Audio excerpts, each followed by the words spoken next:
Welcome to another episode of Athlete Things. Today we are honored to have on Champion of Champions, Evie Corrigan. How are you, Evie? Thanks for having me. I'm good, guys. So, Sheffield has recently just passed. How does it feel knowing that you've pretty much won the whole thing and no one was expecting you in this whole event? I think it's still sinking in to some degree. I'm not sure if I'll ever fully wrap my head around the meaning of it. Like it randomly occurs to me every now and then, like, wow, that's a really big deal. And like the first one, I'm like, oh, I'm always gonna have that. But yeah, like it's a huge title to win, and I think it comes with it this sort of like huge expectation, which is kind of crazy coming from being in a position where no one expected anything from me, and I was widely regarded as last place or picked for last by most people. So it's like a total flip in terms of like, I guess, yeah, expectations now and um fame to some degree. Yeah, your Instagram following went up like 5,000 in a day or something. It was pretty crazy. I'm like just shy of 10K now, which is um wild because I was on like three and a half or something before. And like the amount of messages, it took me like days and days to get through it all. Yeah, it's like the craziest underdog story, right? So being champion of champions is in how do you perceive it? Like, do you see it a level above being a world champion or? Not really. I mean, I like the way that SBD chose to rank this competition. You know, they chose a really novel criteria for it. And I think what it serves to do is kind of reward people for seeking out ways to push up the world record, which is only going to be good for the sport. Like, let's keep raising the bar. But for me, you know, we exploited an advantage that we had, that I was relatively close to the 52 kilo weight class, that record was relatively weaker than maybe some of the other records. So I think it was a strategic move in terms of like, do I think I'm stronger than all of the other women there? No. And I think, you know, if we were to use a different kind of metric, then we would see that. I mean, whichever way you might want to use it, like a score, a dot score, or a good lift points, or a Wilks. I'm happy to be among the best in any case, but I don't consider myself truly like the strongest of all of them. It was just the best strategy, right? Yeah, it was a good strategy that really like paid attention to how they were choosing to rank the competition. Whereas I think a lot of the other competitors, they didn't really have that luxury. They wouldn't have had the option, except I guess like Leah chose to move up knowing that the record in the 69s was lower than in the 63s. So like also to some degree she had that trick, but not as she wasn't able to take it to the same degree as we were. Yeah. Did you announce? Sorry. Did you announce at all that you were going down? Because no one knew, as far as I can tell. Like as soon as the sheet came out at the start, we're seeing where everyone was like predicted. Like even Ryan was like, I didn't know Evie was going down. Like no one really kind of knew, right? And it was you were predicted then to be in first place off just based on openers above Naomi. Yeah. So not really like and I think that was also an advantage for us a bit, that no one was paying attention to me because no one picked up on that. There was, I think, a week before the actual event, the King of the Lifts came out with a preview show, and Tori, one of the TSG coaches, was on there, and she herself is like a 52, 57 lifter, and she said, I think Evie's going 52. Like, she looks pretty lean to me. So she was kind of the first person to publicly say something like that, or who had been, I guess, like paying close enough attention to be like, why is this girl so veiny? Like, what's going on here? Why is she lifting less? Yeah, no one was looking, so no one guessed, but a few people knew, but they kept it pretty quiet. In that podcast, both Eric Helms and Rory Lynch knew that I was going 52, but they didn't say anything because they're good friends. Yeah, for sure. It was crazy. Like the moment Steve and I found out, we were like sitting on his couch watching. First lifter that steps onto the platform is you as a 52. And we are like, oh my goodness. Like what we thought would have been like Noemi pushing the bar on her own as a 52 actually turned out to be a head-to-head. Right. And it was very crazy much to so. see. It was pretty close in the end. Did you I'll be did you honest. picture it as a head-to-head going into Sheffield? Not really. To be honest, like I wasn't really thinking about any of the other competitors. Like it's not really how I work. I just try to focus on what I'm trying to achieve, and I mean, just focus on the plan that we had and trying to execute that to the best of our ability. Yeah, for sure. Steve, did you want to jump in for a sec? Oh, I was just going to say that I had in my own mind. Obviously, everyone had predictions on where they thought things were going to end up. I had Naomi as my favorite. I thought she was going to win. Sorry. Until I seen that you'd gone down to 52. As soon as I seen it, I was like, okay, because that weight class right for me was the one that was okay. I think there's the biggest gap here where she can beat that, and just like looking at training, and then obviously seeing your training as well, but not knowing. Then when I seen it, I was like, okay, oh shit, now we get to see the head-to-head battle again at Malta, where it's actually going to be head-to-head. It's going to be pretty wild. Yeah, and she knows I'm coming now. Coming, you've already came. No surprise there now. You put on your story the screenshots between you and your coach Jason Clark, and he was like essentially convincing you, here's why we should drop to 52s. And you ended up just responding like, how much money? What was it like on your end, like deciding to jump between weight classes? Because you haven't been a 52 in quite a while, correct? Yeah, so not since like I think like 2018 was my last competition as a 52. So I was not like I was not super keen on the idea, to be honest. And like he says that in the messages, he's like, look, I know that you're like really not going to be a fan of this, but just hear me out, or like I will regret it for the rest of my life. And I'm glad that I did, and I'm glad that he persuaded me. I mean, it was honestly kind of like it wasn't going to be worth it for me if it meant the difference of going from like 11th to 10th place, or like, like I didn't want to like take that huge, I mean, maybe everyone is different, but like in terms of like my quality of life, I was like, I'm not going to make like a huge sacrifice for the difference of like one placing or something. So I wanted to know kind of how likely it was that I was going to do well by taking that risk, because at the time, like, we really didn't know how things were going to go. And I didn't even know at that point if I'd missed weight in the 52s, if I would have still been able to compete. So then I went and like, I asked about it and said, what happens with this? Do I have to nominate a weight class? If I don't make it, am I not allowed to compete? And he said, no, you can weigh in whatever you want. So that took some stress off. And then we did like a trial weight cut as well, pretty early on, like early February. So that I had a go at doing the like rapid weight loss part of it, like the rapid weight cut. And that actually went really well. So that was quite encouraging. And we just sort of like slowly chipped away at, I guess, building my confidence with it. And it all paid off. But at first I was like, it was pretty hard to convince me.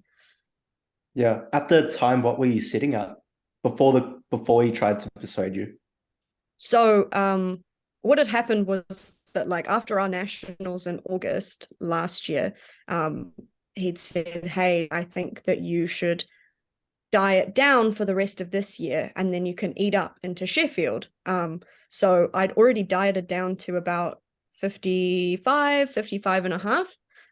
So that's where I was at when he proposed. That was pretty much right after I'd competed at Commonwealths, which we had in early December in Auckland.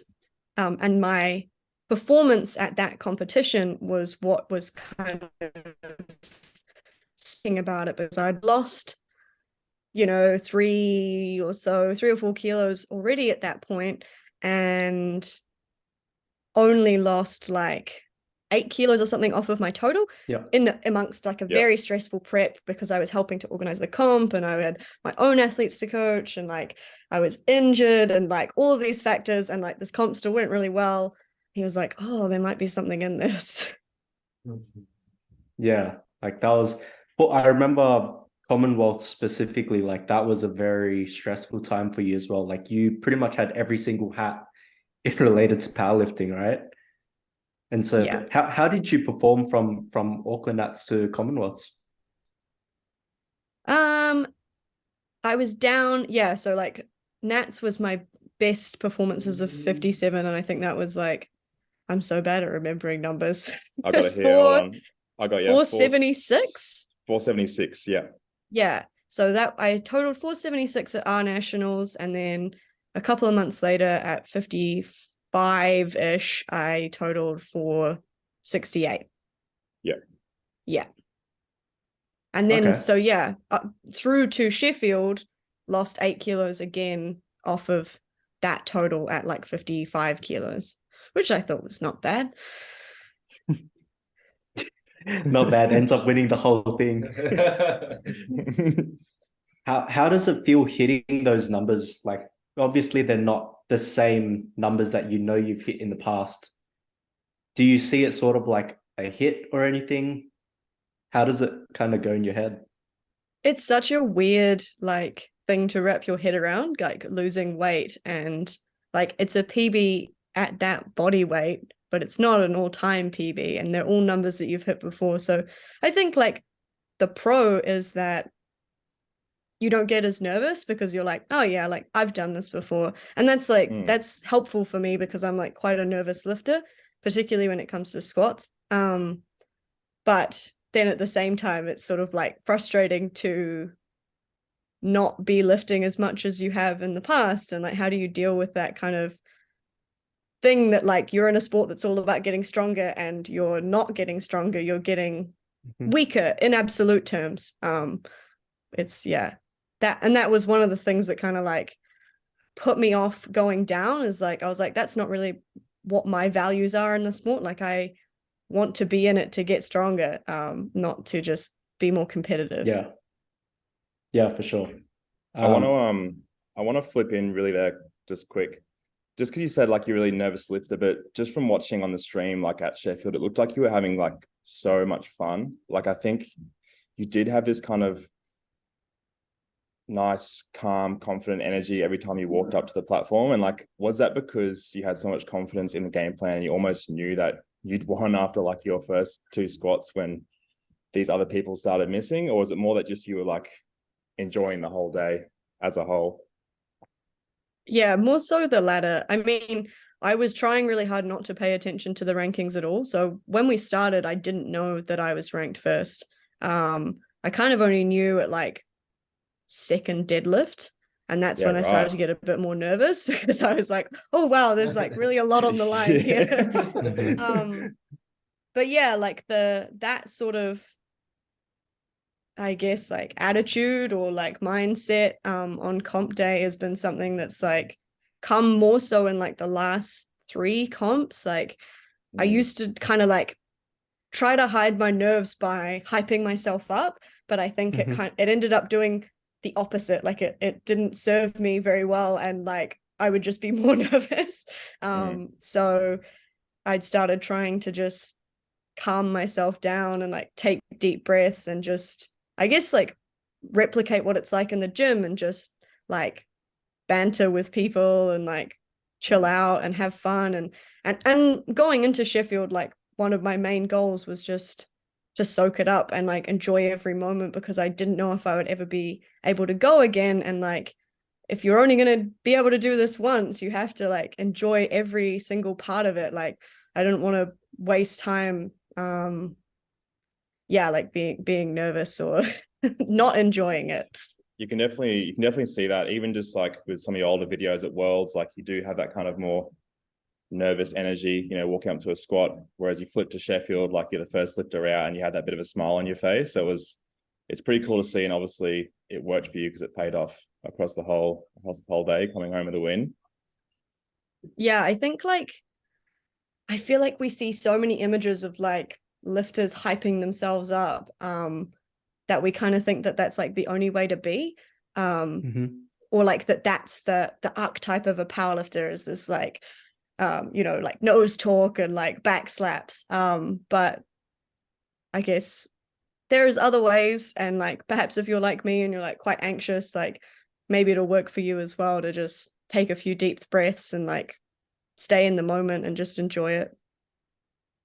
Yeah, talking about staying in the moment, like based off the live stream and people's stories, like Sheffield was completely different to anything we've ever seen, right? Like 2,000 people in the stands, glow sticks, like the large music. How did that affect you, knowing that you are generally pretty nervous, but like there's this kind of crowd that you've never experienced before? And you're first. Yeah. Knowing that I was coming up first, I was like, oh boy. And we were waiting side of stage, and Joe Whiteley, the announcer, he said to me, oh, like where the clock's going to count down, and then they're going to play a little video, and then it'll be you. And I was like, okay, yeah, sweet. Not knowing like the video that they played, people just went insane, and it was like flicking through all the lifters, and then it said, "Are you ready?" And people were like, and I could hear it, and I was like, wow, that's a lot of people. And I could see the glow sticks as well, and I was like, is this a rock concert? Like, what is happening? What am I about to walk out to? And I just, once I stepped out there, it took me a moment to like, wow, there's so many people, and like recollect myself and remember that I'm at a powerlifting competition and I need to like go and do the lift, not like stand there and be like, woo! Just kind of like what you want to do, like you want to like play with the crowd, but I was like, okay, focus. But yeah, like once I got onto the platform and like had my hands on the bar, and I sort of brought myself back to like that moment and just like feeling the bar and feeling the weight on my back, I was all good. But I think that's definitely been practice for me, like trying to just zone out and like just focus on what I'm doing. A couple of years ago, I would have like, it really would have thrown me off. That moment in itself, I think I remember you walking out and you just like waved, put your head down, and like just walked to the bar. That walk to the barbell would have been terrifying, I believe. Like you'd be like, oh shit, until you touch the barbell. It's something you've done thousands of times, and then okay, we got to go now. Yeah, it is. It's like a switch that turns on, and I think like a lot of people can relate to that. Like once you kind of start to do that process, you're like, yep, this is the thing that I do, and like your body just takes over. Yeah, that's what I'm here for. That's right. Yeah. It's such a good thing for the sport though. Like back when I first started, that's kind of what I pictured like a very high level powerlifting meet to look like, where it's like best of the world, huge crowd, and we're finally at that point, right? So it's like huge props for SBD for organizing something like that. So now when you do go to Worlds, it's like it's chill for you. Yeah, it's weird, because like we know that Worlds is like the highest level, but then at the same time, like often the crowd is really small, and like it can be really quiet. Like they might not even have music playing. So in terms of like the vibe, it's like not always you can kind of go to like more hyped local meets than like world level meets. I did you go, Sam. I did a mock meet because I'm heading to Malta, and me and Steve are competing, but I did a mock meet in February, and just to feel that, I just did all my attempts without music, and that was probably the first time I've lifted without music playing in a gym. And it was just like this like weird feeling where you almost lose your bearings of like where you're standing on the platform just because it's like completely silent. So like I'm glad I practiced it, and I'm sure it was probably different, that contrast being from like a Worlds where it is like that different environment to Sheffield where it's like the complete other end of the spectrum. Yeah, and you kind of have to be ready for everything, right? And I think like that's where like that little like moment of like taking a few deep breaths helps me to like get into that mindset, because there's like so many other things that you can't rely on. Like you can't necessarily rely on music or like other people there to hype you up, or it's but like sometimes you can, like it just changes, so you have to kind of be able to just bring it up from within yourself. What would you prefer? Would you prefer a quiet world, or would you prefer like a super loud Sheffield? I mean, definitely the like Sheffield, like it's something very special. And I think like you were saying, like it's that next level now where it makes us feel like celebrities. Like we feel like rock stars walking out there, and that's incredibly cool that they're able to do that. And I think at the same time, like people watching who are maybe new to the sport, seeing that level and seeing those athletes put up there like rock stars also kind of like gets them excited about it and like wanting to lift and being like, yeah, I want to be like them, like I want to get into it. Yeah, definitely puts like the high level athletes, it gives everyone their roses essentially. And I think it's such a cool thing for the sport to finally, and it's even like almost touch mainstream as well.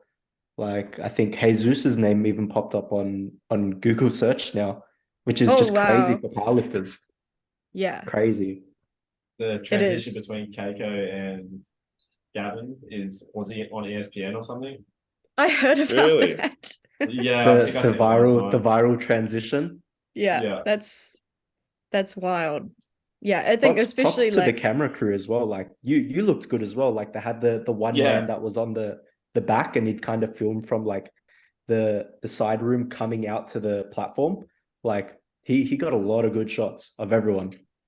He was wearing this crazy contraption that like it was like strapped around him, and it came like all the way back and over, and the camera was like this, and he was like holding it like this. Anyone who's I just realized you're not going to be able to see my like description, but it's a backpack thing that comes over his head like an anglerfish, and he's controlling it, and I saw it and I was like, wow, that's intense. But yeah, he got really good shots with it, so worth it. I wonder if he knew how long powerlifting meets go for.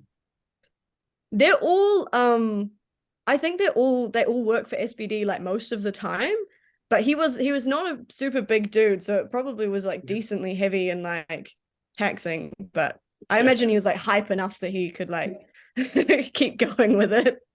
Well, the spotting team's now made an Instagram page, right? Yeah. Yes. The chick spotting team. Their Instagram is just like highlight reels of them catching people failing squats. I love that. They were all at the banquet, and I think they got a photo with like every single athlete, but like the athlete like right in the middle of like the whole group of them. It just looked so funny. I bet you felt safe walking out to a squat with them all around, standing around you. Yeah, and they're such nice guys. Like they cheer everyone on as well. That's heaps good.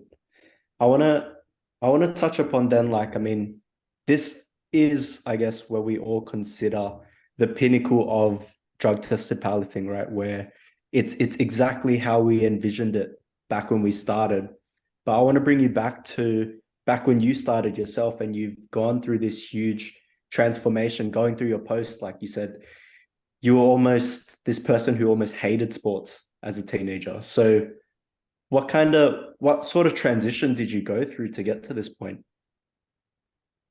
I think like growing up, particularly in New Zealand, I think the sort of sports that are accessible to you, it's a lot of netball and rugby, ball sports, hockey. And I have like terrible hand-eye coordination. And I was like, okay, that's fine. Like, it's just not for me. Like I'm too awkward and unco, like I'll just stick to yoga, which was what I was doing before. And then the thing that's, I guess, different about powerlifting is like it's individual. So like you can do it in your own time, like however you like.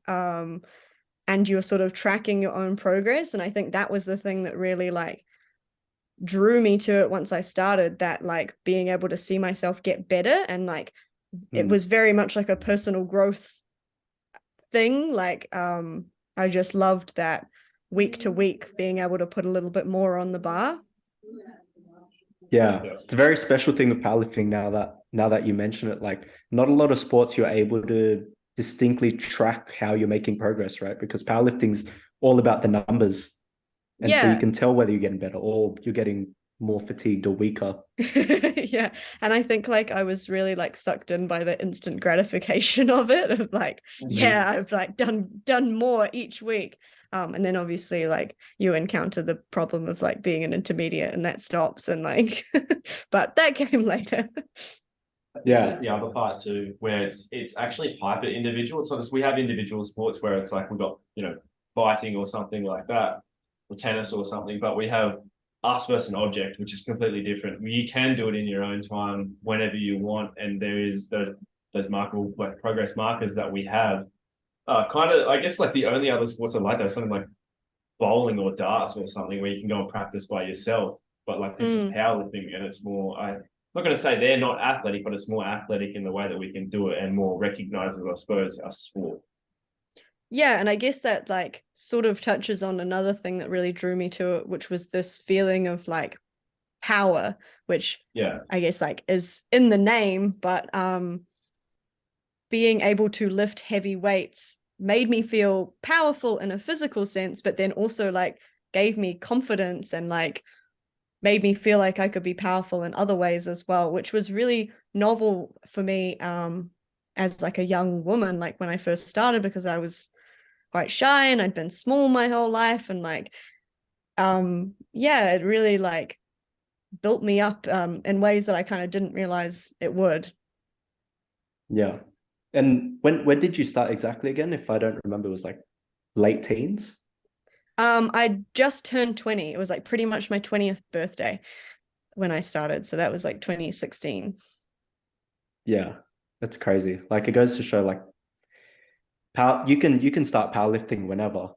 Literally, like you've got all these other sports where it's like child prodigies, you need to earn your 10 years before you're like 12 years old. Powerlifting's still in its early infancy, right? And it's good to see the bar being pushed pretty much on a yearly basis as well. Like you're seeing world record totals getting broken, such as by yourself. Yeah, and I think the other thing is like you can keep going with it for as long as you like, and like people do still improve, and I love to see it. And I love to see people like go away and have babies and come back and like still win, like Megan Scanlon. Like that just blows my mind. It's truly like an incredibly inclusive sport. Yeah, for sure. Shout out to Meg. She was at Perth as well, so we've met her. She's a lovely person. I guess then we could touch into what's next, because now that Sheffield's over, for all three of you guys, you've all got Malta coming up. And I guess now that you've cemented your spot as a 52, I guess we're going to be running it back, right? This time in a true powerlifting format with a head-to-head matchup. So how have you thought about that since post Sheffield?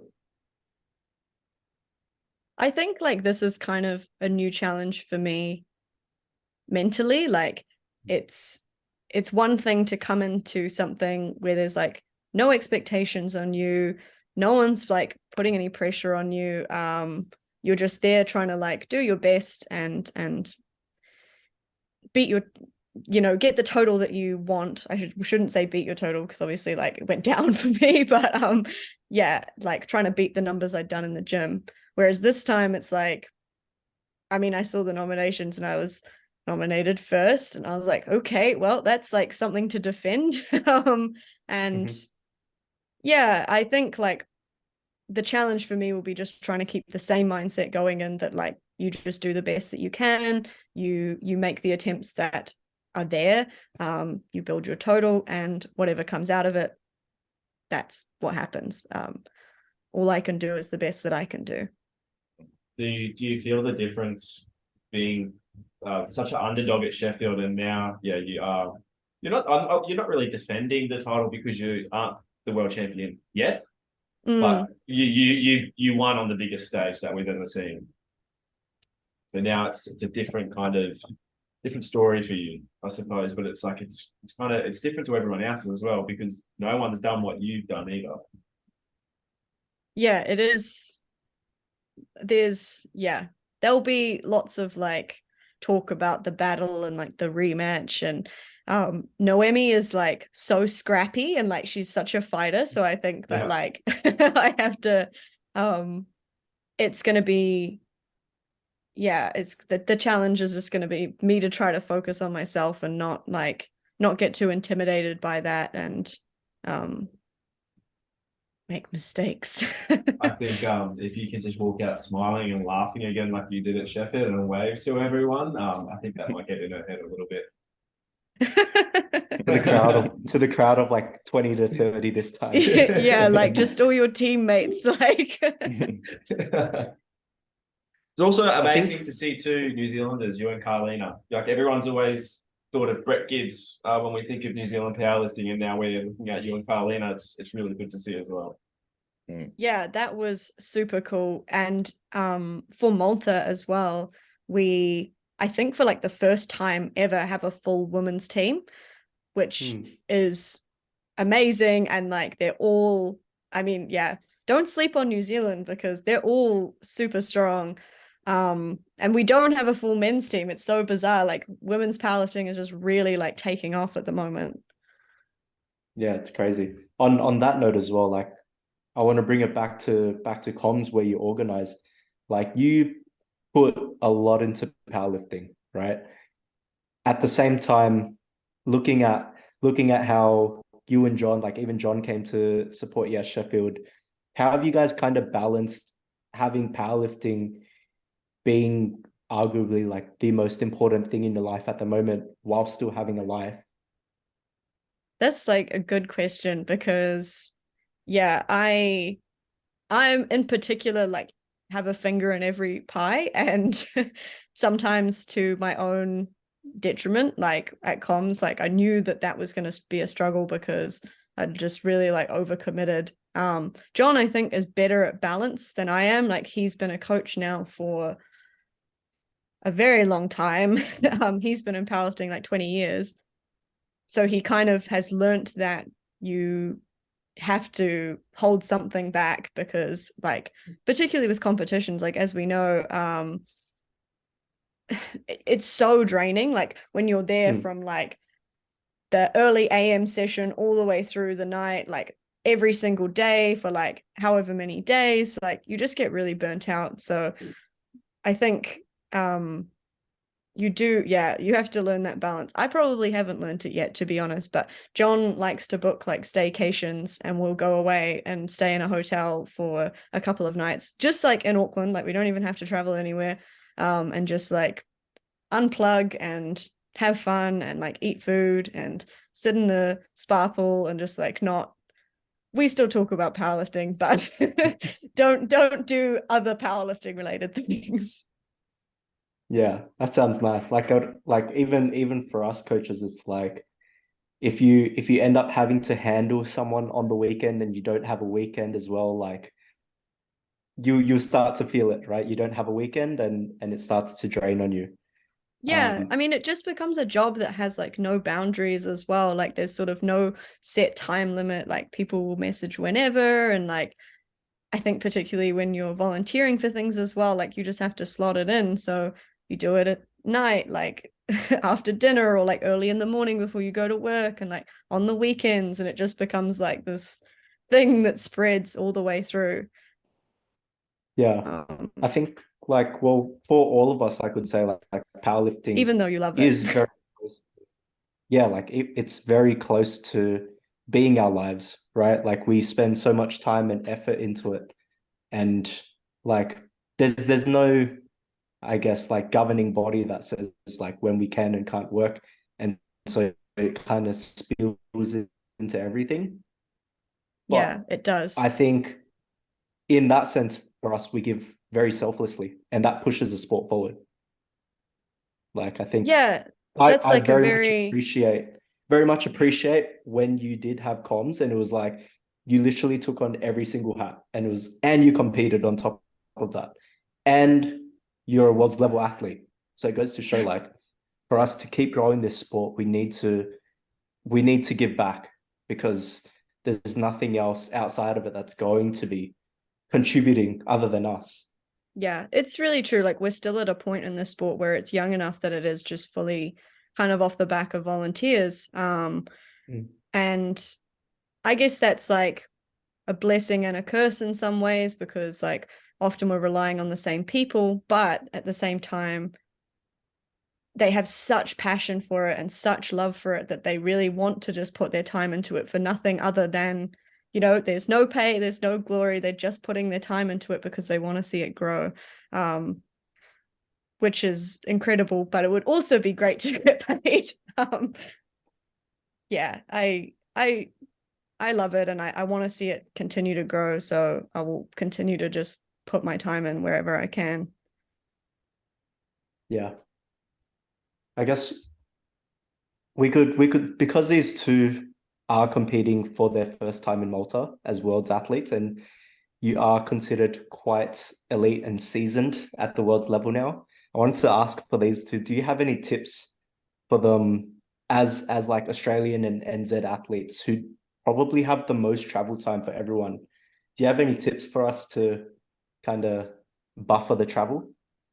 Things like that? Survive. First of all, how good would it be if we held a worlds over in this part of the globe? Just, you know, just put in the feelers out there, like we'll include that in the Insta reel recap. We'll just take that soundbite and tag IPF. But I think like what you were saying before about like training without music to kind of prepare for that was one that shocked me, like in Sweden in 2019. So like that is definitely a good thing to do. In terms of the travel, it's just like arrive early and try as soon as you can to get onto the time zone. I always try to book like flights that arrive in the destination in the morning because it's easier to keep yourself awake than it is to make yourself go to sleep. So if I can arrive in the morning, stay awake the whole day and then fall asleep, at least sometime in the evening, it's like a bit easier to change into the time zone. Right. How early would you arrive to the country? Like at least 5 days. Okay. Nice. Because of like if you're like doing a water load and a water cut, you tend to start loading like 5 days before. So you don't want to do that on a plane. That's another thing. But pre-Sheffield, right? You just had all the media and everything that you had to go through. That was all obviously planned and you knew about it. But was that in a good, I guess, way for you to distract yourself from what you had coming up? Or was that more, I guess, even more drawn upon for you to be like, oh, this is real, this is actually happening. I've never been in this situation before. I think it was probably more a good distraction. The part that made it feel like the most real was when we arrived at the hotel and I like saw the other athletes and I was like, oh wow, they're like very famous and like now I have to like go against them. But yeah, the media stuff is just like it's quite fun and still quite like new to me and like new enough that I like just feel like a little kid and I like feel quite silly about it and like enjoy doing it. So I can imagine it would be a bit surreal to see one of those posters of yourself just standing there. They had those in the meet and greet room because actually like when they were supposed to hold Sheffield in 2020, I didn't know that they'd made these banners, and then they sent me some stuff and I was like, I don't know what this package is. Like it's like quite heavy and like long. I pulled it out and I saw it was one of those banner things. I was like, oh my gosh, I hope this isn't a banner of me. And I pulled it up, and sure enough, it was a banner of me. Yeah. I said to my flatmate at the time, what am I supposed to do with this? Who keeps a banner of themselves in their house? Like, then we put it up in the window so like people could see it from the street and just get like a massive fright. Now it lives in the gym. Yeah, I was gonna say, I remember seeing it when we went to visit for comms, and it was like, oh my God, it's Evie Corrigan. She trains at this gym. It's just a big ass poster of you, as you enter into the gym, and it's like, oh wow, she trains here. And I'm doing this face as well, this like fish face, which is like not the most attractive, but yeah, so that still lives there. And then when I got back to the gym from Sheffield, my friends had printed out another like giant poster of me, and they put that up on the wall as well. So yeah, it never ends. Hopefully, I don't know if SBD are going to send the banners again. I don't know where to put it. Well, they're definitely going to be sending one more thing, right? We spoke about it before, and they're going to be sending over the huge monolith trophy that's coming, right? The 11-kilo steel trophy. Oh wow! Sure. Yeah, it was such a cool story behind it as well. Like the way the people had crafted it, the story behind it, and that's one of one, and it's going to belong in your house. Yeah, that's really true. Like it's literally like a piece of art. Like it has been made by a local artist, and it's very stunning and like eye-catching. And I'm not sure where it will go. It kind of needs pride of place, but I have to move some things around and also like a sturdy a sturdy stand for it, because that thing is like a weapon. It's heavy. Wouldn't want Just to imagine imagine a killer. Saying something's heavy. Well, he was actually when Ben Banks was telling me about it side of stage before the ceremony, he was like, yeah, you have to hold it with 2 hands. It's really heavy, but I'd like you to put it over your head during the award ceremony. I was like, oh, okay. Like, I don't train overhead, right? Like I just do the 3 lifts. But sure enough, I managed to get it over my head without like hurting myself or like dropping it. That was such a great shot as well. Like, once again, SBD did a crazy job. Crazy. Yeah, they really thought of like all of the little details. Yeah. I guess we could end it on one more thing, unless you guys have anything else to ask. But reflecting on your journey, what's one thing that you wish you could tell a younger version of yourself? Ooh. I think just don't get psyched out by what other people are doing. Don't even focus too much on like the outcomes for yourself. Just focus on consistency, coming to the gym, spending time in the sport. That's how you get better. Time and consistency. Do the thing over and over and over again, and you will succeed. Very, very, very well said. It's just a marathon, right? Like it's a marathon. You just got to keep rocking up to the gym. Good days and bad days. No bad days. And you get stronger, right? And you got to go through the peaks and troughs. Yeah, it's like it's like making deposits into the bank. Like you just got to keep chipping away, keep putting your pennies in, and you'll be surprised by what you end up with at the end. Or what we're just beginning to see. I get people asking me quite frequently, like, do you have any advice? I just keep going. Like that's how I got to where I am. You just keep going. Put up with the shit, really, because it's gonna happen. There's no way around it. You just have to keep going.